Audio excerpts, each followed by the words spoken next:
আপনি যখন পানি খান সেটা অটোমেটিক, কোনো প্রকার সেখানে কম্পিউটারের ব্যবস্থা নাই। পানি যখন খান সেটা খাদ্যনালী দিয়ে চলে যায়, খাবার যখন খান খাদ্যনালী দিয়ে চলে যান। আবার যখন খাবারের মাঝখানে আপনি নিঃশ্বাস নেন তখন নিঃশ্বাস নালী চালু হয়ে যায়। কোনো একটা খাবারের যদি একটা বিন্দু খাবার যদি আপনার নিঃশ্বাস নালীতে পড়ে, নিঃশ্বাস বন্ধ হয়ে যাবে, নিঃশ্বাস আটকায় যাবে। আপনি আমি খেয়ালও করি না, প্রতি সেকেন্ডে আল্লাহ তাআলা আমাদের খাদ্যনালীরও খেয়াল রাখে, নিঃশ্বাস নালীরও খেয়াল রাখে।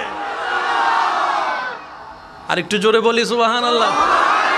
সেজন্য আপনি পানি খাওয়ার সময় নিঃশ্বাস নিতে পারবেন না। দেখেন, আপনি খাবার সময় যত বড় কিছু হন না কেন আপনি অক্সিজেন নিতে পারবেন না। এবার সিস্টেম কি, যখন বান্দা খায় তখন আল্লাহ নিঃশ্বাস নালীর উপরে একটা ডাকনা বসায় দেয়।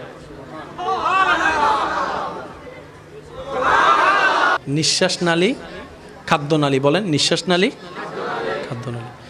পানি খাওয়ার সময় আপনি আমি নিঃশ্বাস নিতে পারবো, আর নিঃশ্বাস নেওয়ার সময় পানি খাওয়া যাবে। কারো যদি একটা বাত নিঃশ্বাস নালীতে পড়ে, নাইমু যেটাকে আমরা বলি যে সিডাঙের ভাষায় নাইমুটি, তখন বাত কোন দিক দিয়ে বাইর হয়? এই পয়েন্টটা একটু বুঝতে হবে, কারণ আমরা আছি আল্লাহর রহমত নিয়ে। কোন শব্দ নিয়ে আছি আমরা?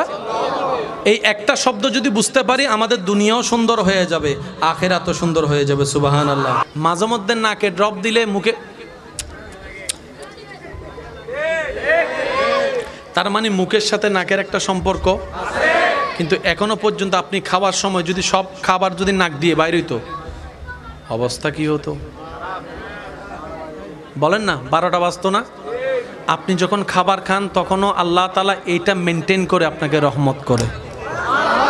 আর একটু জোরে বলি, জোরে জোরে জোরে। জাল বেশি খাইলে মুখের মধ্যে একটা দেখবেন লালা আসে, খেয়াল করছে কিনা আমার ভাইরা আমি জানি না।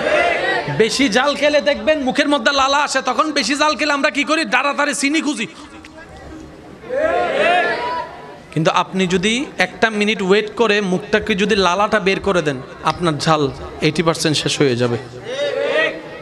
আমি বুঝাতে চাচ্ছি, আমাদের আপ টু বটম, ডাইনে টু বামে, সর্ব জায়গায় রবের রহমত, সর্ব জায়গায় রবের রহমত।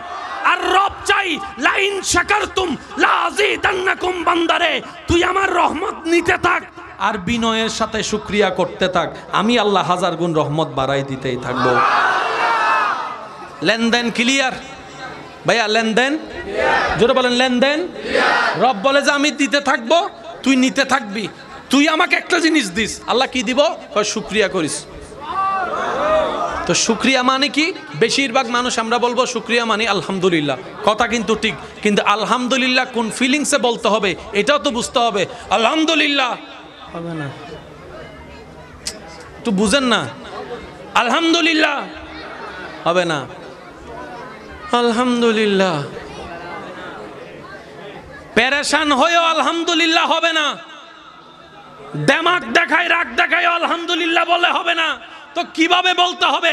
ওয়াইবাদুর রহমান আল্লাযীনা ইয়ামশুনা আলাল আরদি হাওনান, ওই আয়াতের ছায়াতলে রব বলে যে বিনয়ী হয়ে আলহামদুলিল্লাহ বল, নম্র হয়ে আলহামদুলিল্লাহ বল, বিনয়ী হয়ে আলহামদুলিল্লাহ বল, গুনাহগার হয়ে আলহামদুলিল্লাহ বল, অহংকার ছাড়া আলহামদুলিল্লাহ বল, ভালোবেসে আলহামদুলিল্লাহ বল।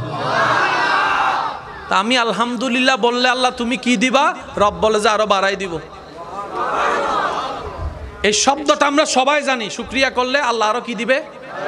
কিন্তু এই বাড়াই দেওয়ার শব্দটা যে কত বাড়াই কখনো খেয়াল করছেন? বিজ্ঞানের ভাষায় বললেন ন্যানো সেকেন্ড, 1 সেকেন্ডেরও কম, 1 সেকেন্ড লাগে নাই আলহামদুলিল্লাহ। রব বলে যে তুমি যদি বিনয়ের সাথে আলহামদুলিল্লাহ বলতে পারো, আমি আল্লাহ লা আজিদান্নাকুম, লা অবশ্যই আমি বাড়াই দিব।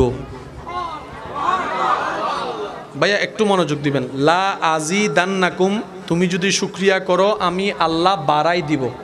তা আমার ভাইয়েরা জানে বাড়ানোর মধ্যে একটা সংখ্যা বলতে হয়। তুমি আমাকে এত টাকা দাও, আমি দেওয়ার সময় 2 গুণ তোমাকে দিব। তুমি আমাকে এত টাকা দাও, আমি দেওয়ার সময় তোমাকে 3 গুণ দিব। আল্লাহ কিন্তু বলে নাই 1 গুণ দিব, আল্লাহ কিন্তু বলে নাই 2 গুণ দিব, আল্লাহ কিন্তু বলে নাই 5 গুণ দিব। আল্লাহ পাক বলে যে তুই যদি আমারে শুকরিয়া করে খুশি করতে পারস, আমি তোরে যা দিছি যা দিছি যা দিছি যা দিছি যা দিছি যা দিছি যা দিছি সবগুলার মধ্যে আমি আল্লাহ বাড়াই দিব, বাড়াই দিব, বাড়াই দিব। সুবহানাল্লাহ, বাড়াই দিব। 2 গুণ বাড়ানো রব বলে নাই, এমন বলে নাই যে চাউলের বস্তা তোর কাছে একটা আছে আমি 3টা করে দিব, তা বলে নাই। রব বলে যে আমি এমন ভাবে বাড়াই দিব তুই যতক্ষণ খুশি হবি না আমি রব শুধু দিতেই থাকবো, দিতেই থাকবো, দিতেই থাকবো। সুবহান, তুই বান্দা যতক্ষণ খুশি হবি না আমি দিতেই থাকবো। লা আজিদান্নাকুম, অবশ্যই আমি বাড়াই দিব। আশা করি শব্দটা একটু খেয়াল করবেন। বান্দা যদি তুমি শুকরিয়া করো, লা আজিদান্নাকুম, অবশ্যই আমি বাড়াই দিব। অবশ্যই শব্দটা যদি রব ব্যবহার করে তাহলে অবস্থাটা কি চিন্তা করে দেখেন। অবশ্যই শব্দটা ব্যবহার করছেন কে? লা আজিদা, আজিদা, আজিদা, আমি বাড়াই দিব। বান্দা তুই যতক্ষণ খুশি না হস, আল্লাহ কি করলে দিবা?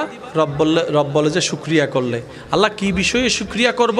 রব বলে যে আমার রহমতের বিষয়ে। এবার আপনার রবের রহমত আপনি যেটাগুলাকে চিনেন সবগুলা নিয়ে শুকরিয়া করতে থাকেন, আপনার অ্যাকাউন্টে বাড়বে নিশ্চিত।